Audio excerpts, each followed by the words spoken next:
Well, happy Easter, bunny lovers! Today I thought I'd do something a bit different for a video, and I thought I'd do a bit of foraging and sort of point out some of the plants that rabbits can eat and some that they really shouldn't eat. And I think it's a good idea if you do have an open space outside to go around your garden, pick all the plants that you've noticed and look at a guidebook or look online or get an app on your phone that can identify plants that can be harmful to rabbits. I've got a list in my garden that Billy shouldn't go near, and also a list of things that he can have. So we're going to do a bit of both. We're going to do a bit of foraging so Billy can have something to eat, but also for me to point out some common plants that they really shouldn't eat. And some might surprise you. So let's get started. Well, first of all, this is quite an obvious one, but it's dandelions. So rabbits can eat the flower and they can eat the leaves. So we're going to pick some of these for Billy to have a munch at. He really, really loves this. What I do is I pick it and I also wash it as well, because even though it's a private garden that I have, I obviously, I don't know what other animals have been through, whether it's cats or anything, and just get rid of any nasties. So let's pick some of these for Billy Bob. He absolutely adores these. I've let my garden grow a bit wild, and that's purposeful because that's how I get dandelions, because they are a weed. So I just make sure that I have quite a plentiful amount for him. And this is a nice little treat. Billy's diet has actually improved quite a bit because he can now have greens now that he's on the probiotics. So that's really good to know. So he can actually enjoy some of these things now, because he couldn't do that before. And I felt a bit like, well, I don't want him just to be on exclusive hay and then some pellets, because I was also trying to increase his weight, as you know. So it was a bit of a battle, really, trying to get him to have a really nice healthy diet. But that's what comes with the territory with having a bunny with special dietary needs. So just pay attention to your rabbit, making sure that they don't have too much of a good thing, as it were. Let's have a look, see if there's some more flowers. Yes, there is.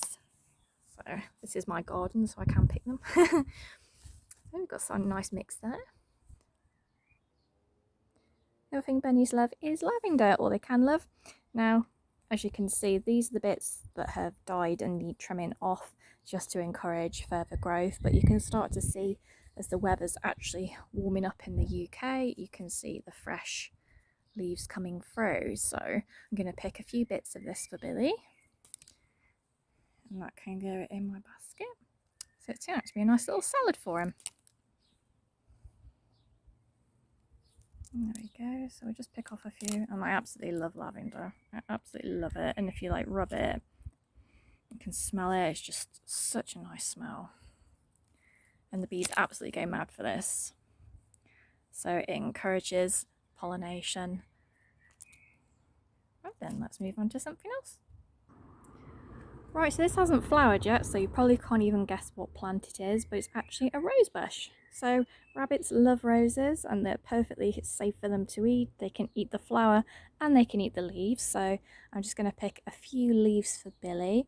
Obviously I don't want to get any thorns. I probably am going to.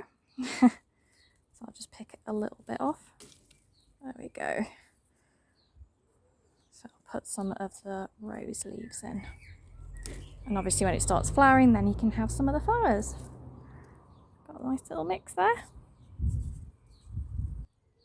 Next thing I've got is rosemary. This has started to grow green again now that it's spring. So I'm going to put a few sprigs of this in Billy's salad as well, because it is a kitchen garden herb.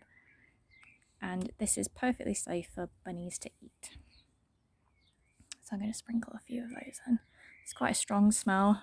I do love rosemary, but it can be quite overpowering sometimes, so it depends on what you like. I like parsley, basil. I'm mad about basil. My favourite's probably oregano. I know they say it differently in America. Oregano, I think that's what they say.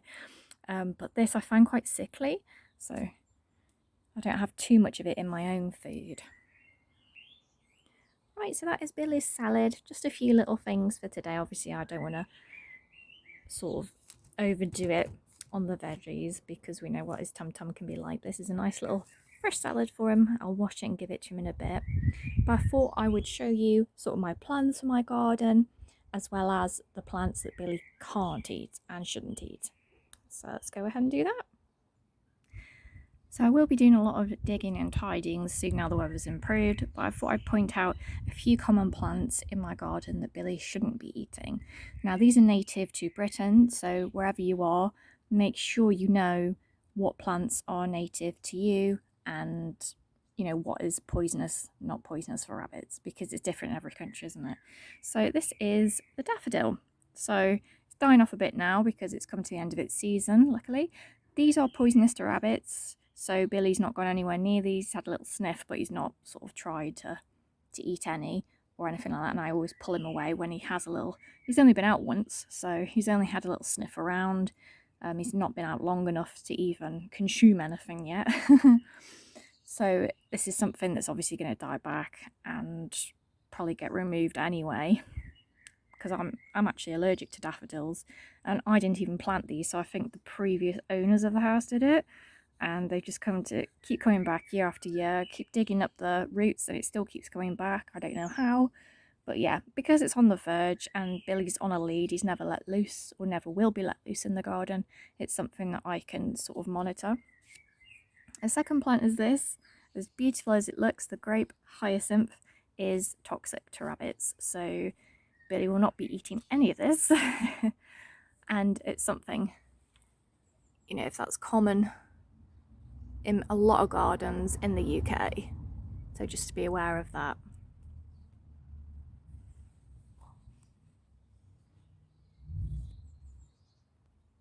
Right, yeah, and here we've come to my grow bags, and these are for tomatoes. Now a lot of people don't realise that rabbits can eat tomatoes, but what they cannot eat is the leaves of the plant. They're highly toxic to rabbits. So Billy has actually had a tomato. He likes tomatoes, but he will never be having any of the leaves, and this is something to look out for when you're growing outside.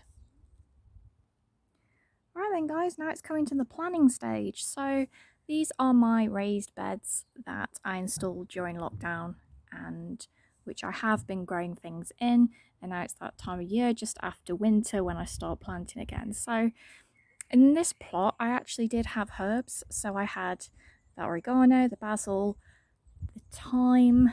I also had a strawberry plant as well, and as we know, rabbits love strawberries. So this is all something that I think I am going to plant again. This will be like my kitchen herbs plot. And then I have another plot, which is here, which I'm going to start...